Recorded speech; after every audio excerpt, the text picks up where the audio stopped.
Good evening and welcome back to our weekly question and answer series for Anash.org.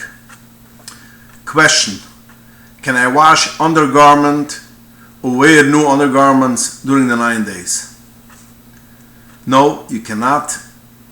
The Mishnah Berurah Siman Tuf Kivnin Aleph Sif Kut Mem Hai writes that even plain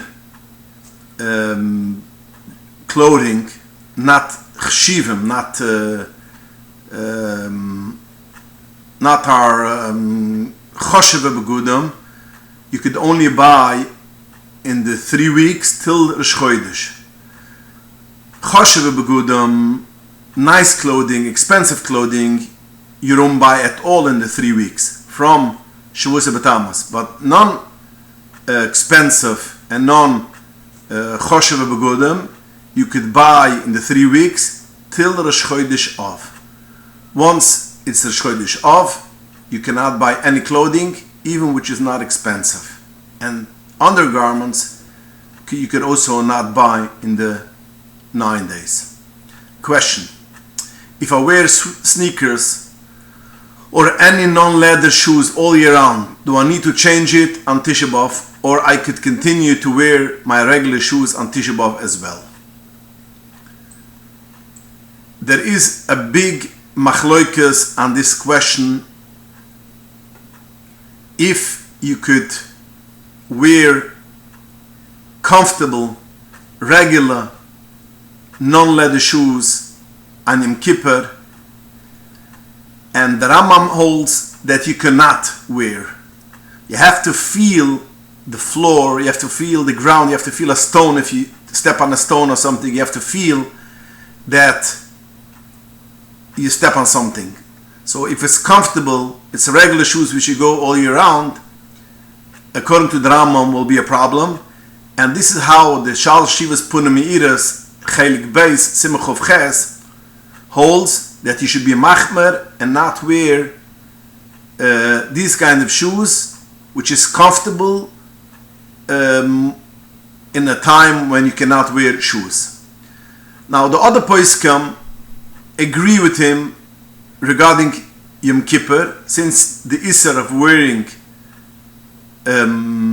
shoes on Yom Kippur is Isser Daraisa of Ini. So since you have to have Ini, you have to have some kind of pain or something.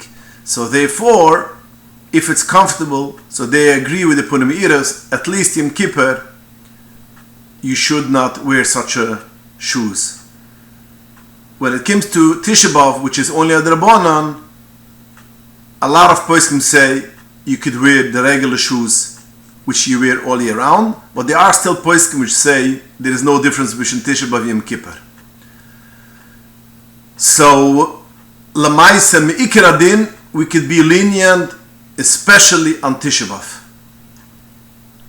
because it's Havailas Darabonan, and Halacha Kedivra Michael Ba'Havailas. We know the klal is, when it comes to Hilchas Havailas, if it's Havailas Rachmon Islam on a parent or a sibling, or Havailas for the 9 days, the Halacha is Kedivra HaMichael. So we could be lenient regarding to Tisha B'Av. But if you can, and it's possible, then you should be machmar, and this too also, if it's possible. But when it comes to cracks, let's say, which is basically not a thing which covers your whole feet, you don't have to be machmar at all. To sum it up, when it comes to Yom Kippur, most of the poskim will be machmar. When it comes to Tisha B'Av, a lot of poskim will be Michael. By the way, in Sefer HaManugam, it says that you could be Michael and wear sneakers, which you wear sneakers. So when it comes to your question, you wear it all year round, there is a mukam to be machmar and to change it. But me'ikar adin, it is mutter to wear since it's not leather. Question: what should children or a person which is sick do regarding Havdalah this year Tisha B'Av, since Tisha B'Av falls on Matzah Shabbos, and we don't make Havdalah Matzah Shabbos, only Matzah Tisha B'Av, a child who needs to eat, or a person which is sick, or a woman which do not fast after a baby, etc., what should they do regarding Havdalah? So when it comes to children, they don't make Havdalah at all, and they will listen to Havdalah Matzah Tisha B'Av from their parents. We know the Alter Rebbe writes, although there's a mitzvah of chinuch to be bechanach the children of the mitzvah of Havdalah, like all other mitzvahs, but we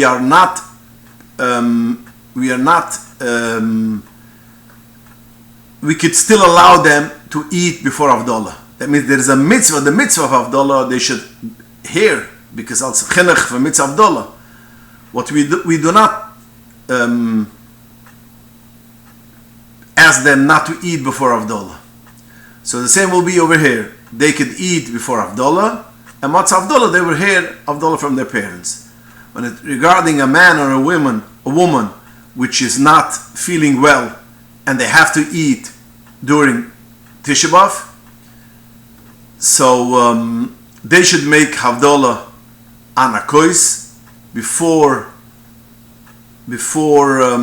eating, and according to some poskim, you can make on wine, but most poskim say that you should not make Havdalah on wine or grape juice. You should use Chamar Medina, which is coffee, which is not very hot, which is a little bit, which you could drink it in one shot, beer, orange juice, not from concentrated. That's called Chamar Medina, and you could make Havdalah with it. You should make Havdalah on this before eating. You don't make a boire mina b'sumim. Even if you do make Havdalah Matzah Shabbos, we don't make b'sumim. We don't smell Havdalah. And when it comes to boire moire aish, if you make Havdalah Matzah Shabbos, because you have to eat right away Matzah Shabbos, then you make boire moire aish. But if you don't make Havdalah right after moire moire aish, only let's say at night, late at night, and you made already boire moire aish right after davening, you should not make Havdalah again. You should not make a boire moire aish again, because you said already it's a boire moire aish. So to sum it up is that you make Havdalah, if it's possible, make Havdalah Chamar Medina, which is beer, wine, coffee, orange juice, not a wine. But if you cannot drink one of these, you can make Havdalah also on wine. You don't make boire mina b'sumim, and if you make it at night, you could make boire moire aish. You should make boire moire aish. And if you made already moire moire aish right after Marav, you don't make it again if you make Havdalah Matzah Shabbos later. If you say the Nisach Hinekal Yeshiusi, some poskim say you should not say it, but Rabbi Groner tells the story that you could make Hinekal Yeshiusi also anytime when you make Havdalah. So therefore, you make Havdalah in Tisha B'Av, you could say all the brachas from Hinekal Yeshiusi. Question: do I need to make a bracha she'useli kol tzorki all year round if I wear sneakers all year round? And the answer is yes. After all, that's your shoes, and that's comfortable, and you make she'useli kol tzorki. Regarding Tisha B'Av, we don't make a bracha. Some Chassidim make always a bracha, she'useli kol tzorki, even on Tisha B'Av Yom Kippur when they don't wear leather shoes. We, the Minig Chabadis, that we don't make a bracha on Tisha B'Av and Yom Kippur, since we don't wear the regular shoes from all year round. But the person who wears sneakers all year round, even though it's not leather, he could make the bracha Sh'useli Ketzarki regularly, all year round. Question: when and how do you make Pidyon HaBen on Tisha B'Av? And what do you do about a fleishige Suda? Baby was born Ches Tammuz, assuming Pidyon HaBen will be Tes, but Tes is Shabbos, so it will be pushed off to Sunday. Now, let me just clarify. You write in your question that the baby was born Ches Tammuz, which is, by the way, Friday, so the Pidyon HaBen will be Tes of. That's not true. This is a mistake which a lot of people make. When you have to, in order to count, Pidyon HaBen is not the 30th day, it's the 31st day. So whenever it was born of the day of the week, you count 4 weeks and 2 days. Now if the baby was born Ches Tammuz, which is Friday, the Pidyon HaBen Bezmanoi has to be 4 weeks, 2 days, which is Sunday, on Tisha B'Av. So it's not the Zman of Pidyon HaBen on Shabbos and it's pushed off to Sunday. It is Bezmanoi on Sunday. So let me just make it clear, because there's a mistake of a lot of people who make this. Pidyon HaBen is on the day 31st, not day 30. So now let's get to your question. How do you make the Pidyon HaBen when it falls on Tisha B'Av? Now, there are a couple of poskim which say you push off the Pidyon HaBen and the Suda Motzei Tisha B'Av, the end next day. That means at night. But according to the Alter Rebbe, which Alter Rebbe writes in the Siddur, that if you push off the Pidyon HaBen from the day which is Bezmanoi, you're over be'eser. So you should not push off the Pidyon HaBen to Motzei Tisha B'Av. So what do? Now some poskim will say that you make the Pidyon HaBen whenever you want during the day, and at night, Motzei Tisha B'Av, you make the Suda. But the best thing to do is, like Reb Shloime Kliger writes in Elef L'chu Shloime Simashim Emtes, and I bring it down in my Sefer Pidyon HaBen Kilchosoi, that you should make the Pidyon HaBen close to the Shkia. End of the day, before the Shkia, but close to the Shkia. And then you make the Suda right after you fast, Motzei Tisha B'Av. So then the Suda and the Pidyon HaBen are close. It's not the Pidyon HaBen during the day, in the middle of the day, and the Suda is all the way at night. The Pidyon HaBen and the Suda are connected, so there is a pirsum of the mitzvah of Pidyon HaBen. Because to make a Suda by Pidyon HaBen is very important, because there is an inyan of making a pirsum of the mitzvah. So when it comes to the Pidyon HaBen, which is on Tisha B'Av, afternoon before the Shkia, the parents and the Kohen could dress Bigdei Shabbos. If the minig is to dress Bigdei Shabbos, they could dress Bigdei Shabbos. If the minig is not to dress Bigdei Shabbos, they don't need to dress Bigdei Shabbos. But they cannot change their clothing to clothing which was washed and never put on before the 9 days. They cannot put on new clothing, and they cannot put on clothing which you still see the ironing. That means it looks really, really, really fresh, and you cannot put on shoes. So you make the Pidyon HaBen, you could put on the Yikapota, if that's the minig, and the mother could put on her Shabbos dress, but cannot put on clothing which was washed and wasn't put on yet before the 9 days.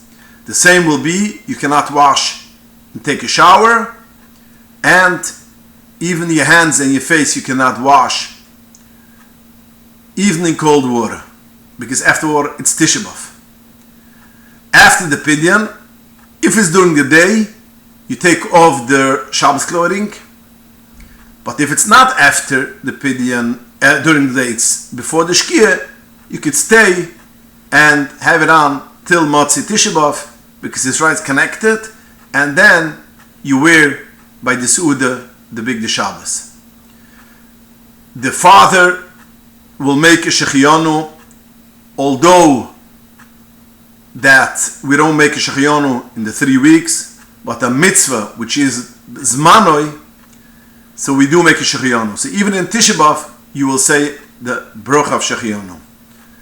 Regarding bringing a kos of wine, and the Kohen should make a kos of wine, some poskim say that you do bring a kos of wine and you give it to drink for a child, he drinks it.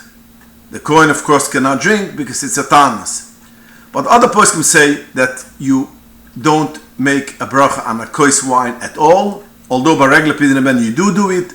This Pidyon HaBen you should not do it, and that's the minig l'maisa that we don't bring a kos wine to the Pidyon HaBen.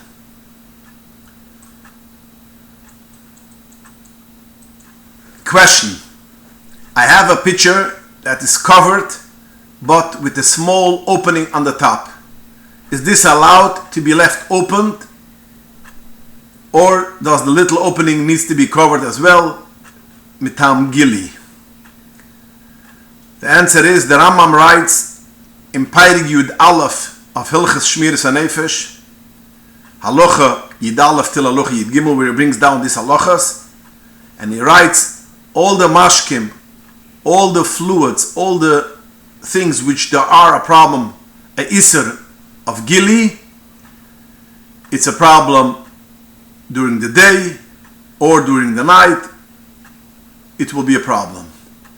If it's covered, if there is a hole which is as big as the etzba ketana shel cotton, that means the small finger of a child which is 1 year old, which 1 day old, that's considered open, and it is a problem for Giluy. It is a problem to leave it uncovered.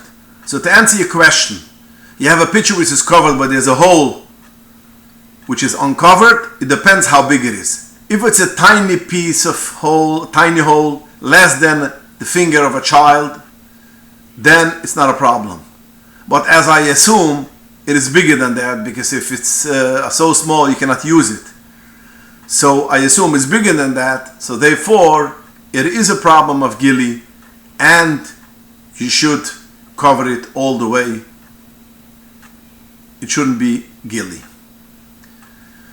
Question: does it make a difference if it's in or out of the refrigerator?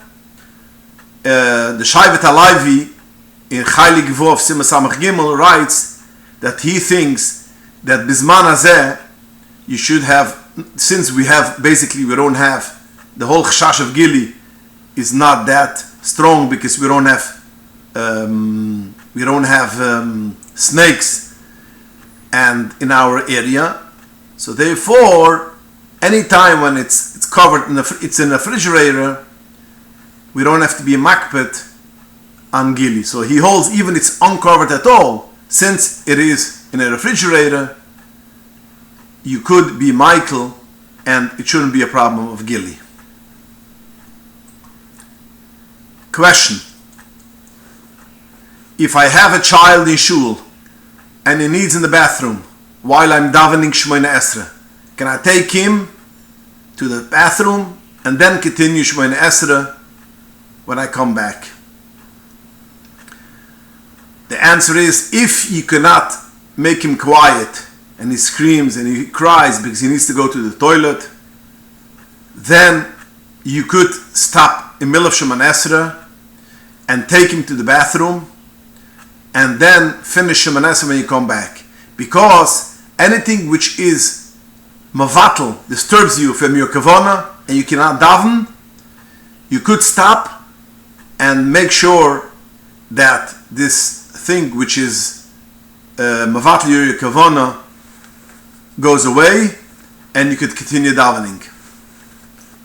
So since when this child is in shul and he cries that he needs to the bathroom and you cannot daven and other people cannot daven, you could stop in the middle of davening, take him, and finishing davening when you come back. The same will go also if a person has his cell phone on by mistake and it starts ringing in the middle of his davening, although it's in the middle of Shemoneh Esrei, and in the middle of Shemoneh Esrei you cannot do anything, you can take out your phone, close it, and continue davening. This is what is brought down in Lekei Kemach HaChudash, Siman Kif Dalet, Osbais, that whenever you have a thing which disturbs you from davening, for instance a child which needs to the bathroom, you could stop, take him, and go back, continue in davening. Question regarding taking off tefillin sitting. Can I take off shel rosh standing, but roll it up when I'm sitting? Yes, it's not a problem. The only thing when we need to stand is when you take it off. But rolling it together, it's not a problem. It should be when you sit. Question. If someone has a cast and wears a boot when taking a shower, can he go to the mikveh wearing the boot, or is it worthless? The halacha is that anything which is on your body, if it is on most of your body and your makpet it should not be, then it is a chatzitza min ha-Torah.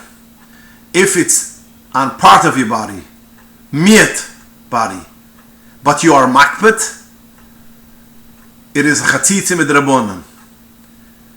If it's on most of your body and you're not makpet, it's also only a drabonan. Now midrash is only when it's on most of your body and you're makpet, and with the drabonan it's a chatzitza when it's on a part of your body but you are makpet, or most of the body even you aren't makpet.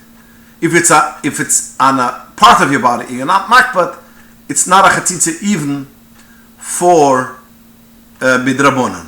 Now a cast is not on most of your body, it's only on a part of your body. But le'imazeh, it is a thing which is your makbet. You don't want it. You need it to have, but you're makbet on it. So it is a chatzitza al kapona midrabonan. So is your question, is it worthless? You're yoytze the tefillah midaraisa, but you're not yoytze the tefillah midrabonan. So when you're talking to a man going to mikveh before davening, if it's worthless, midrabonan it is not. Is it a chatzitza? Midraisa it's a good tefillah. Okay. Thank you for joining us, and please join us 2 weeks from today. Next week is Tisha B'Av. We won't give a shir, and please send in your questions to inbox@Anash.org. And again, I want to ask and apologize for the people who keep on sending in questions, and I did not get to the questions yet because there comes in a lot of questions. And Yetz Hashem, we will get to them in the future shi'irim. Good night and have a wonderful week. And all these days, Yahafchi, Lesusen and Simcha, B'Meher B'Meini Mamash, in Bias Mashiach Tzidkeinu.